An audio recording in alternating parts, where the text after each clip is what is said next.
Hey everyone, thank you so much for tuning in. Keep watching for how I get a natural glam look on model Jamie.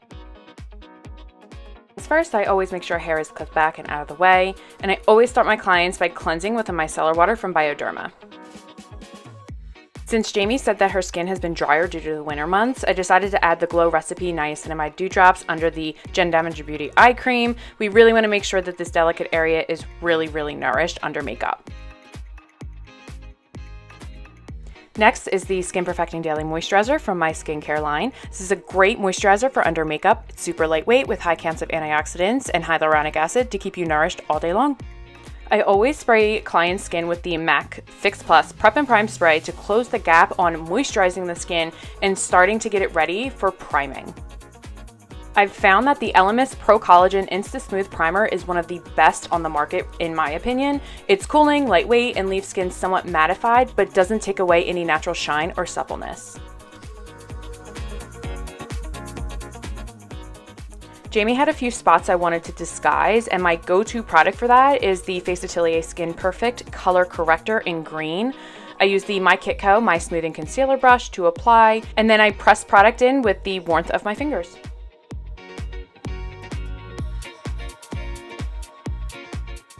For foundation, I use the Face Atelier Ultra Foundation Pro along with the My Kitco My Perfect Powder Brush to apply the foundation. I know I'm technically using a powder brush to apply foundation, but I love how soft the brush is and it applies foundation lightly, resulting in a more natural look. I also like to do the skin first so that I can adjust if needed after it warms up on the skin and oxidizes.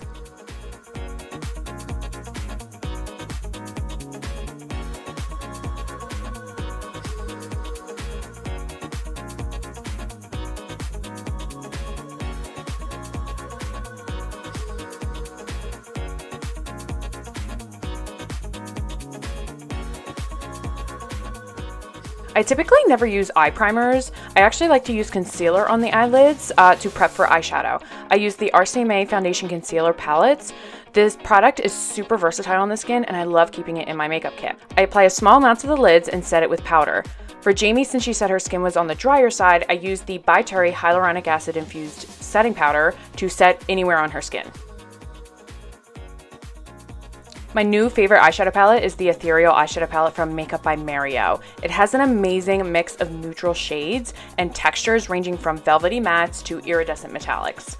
I started with the lighter, warmer shades in Jamie's crease, and I always start in the crease of a client's eye so that I know the range of my working area, and I know not to go above that.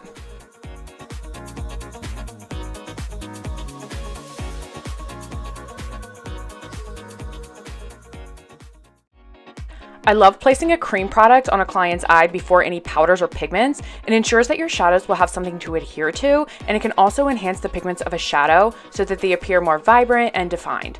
One of my favorite is the eyeliner pencil from MAC Costa Riche. I only place this on the outer corner of Jamie's eye, and then I blended that out.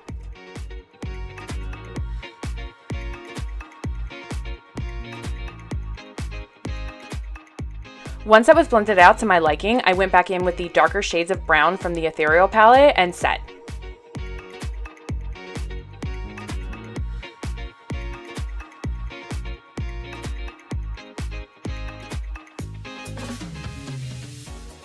I then went in with the medium warm shades to fuse the lighter and darker shades together. If you're having issues with blending or things seem patchy, make sure the eyelid is set properly and not too wet, and that you're only using a small amount of shadow at a time. Building eyeshadow takes thin layers to get any desired look.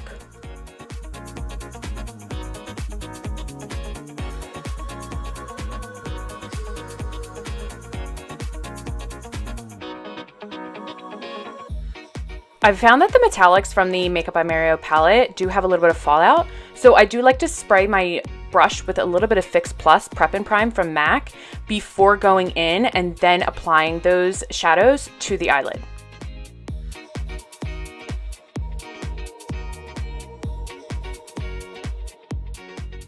I lightly cleaned up with a clean brush from my Kitco and then went in with the RCMA concealer to brighten and fix any fallout from shadows under the eye.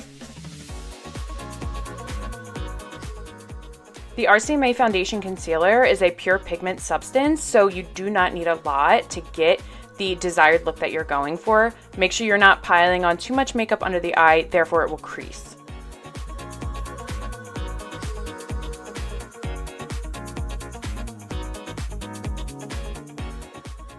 I love using warm neutrals to contour versus using a cooler contour shade, which is just personal preference. I like my RCMA foundation concealer palettes in a deeper shade to cut out the angles of a face. Using an angled brush that isn't too dense will give you a more blended, natural look.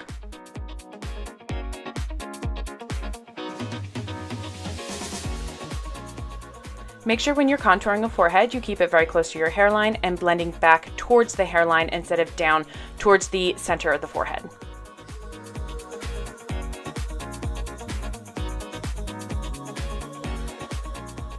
I just went in with a little bit more concealer to any spots that I wanted to cover and conceal before finishing and setting Jamie's face.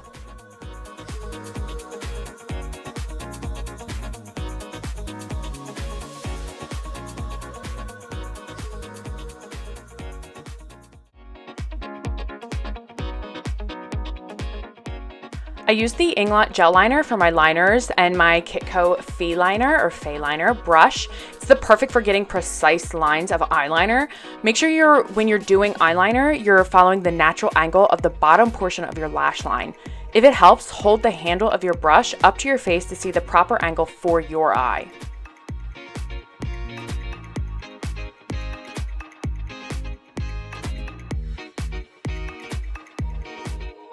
If needed, take a flat definer brush and make sure that eyeliner is all the way over to the inner corner of the eye to make sure it looks finished. I set Jamie's whole face with the By Terry setting powder, which just kind of blurred any texture from any extra shine that she had going on. This powder is great for all skin types, but really great for dry skin, textured skin, and mature skin. Maybelline Great Lash is the only mascara that I use in my kit because it never flakes and lasts all day long. Make sure that if you're a professional, you're using disposables for your mascara, and I always do mascara before I put on false lashes, just because I feel like the full bands of false lashes actually look better with mascara before, and if I do individuals, I like to do the mascara after to bind natural and fake lashes together.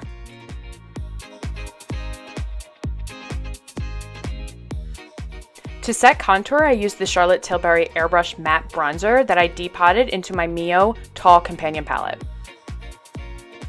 The formula of these bronzers are absolutely amazing and they're super easy to blend.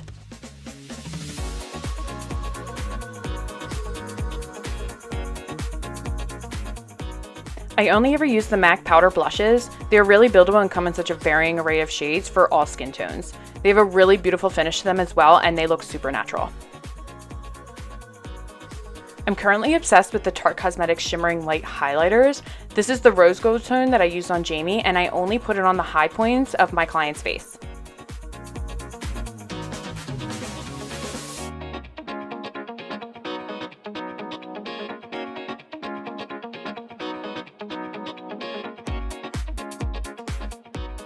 Yeah, I'm pretty sure the shade of Love Me Liquid Lip Color from MAC was actually made for Jamie.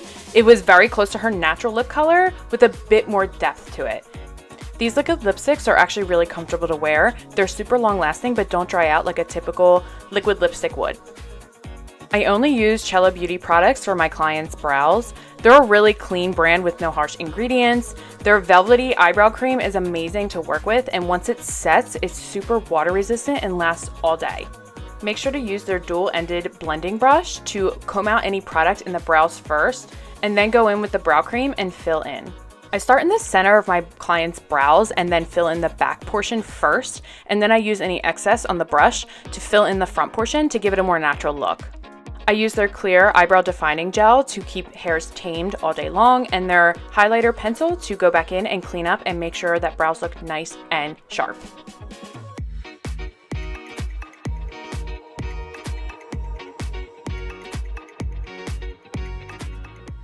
make sure to remove any hair clips and to fluff the hair. And I really hope that you guys enjoyed this look. Jamie is absolutely beautiful, and I just appreciate her coming out and modeling for me. Make sure to always set with a setting spray. I like to use the MAC Fix Plus 16-Hour Wear Setting Spray. This is not the Fix Plus Prep and Prime. It is the setting spray that just came out.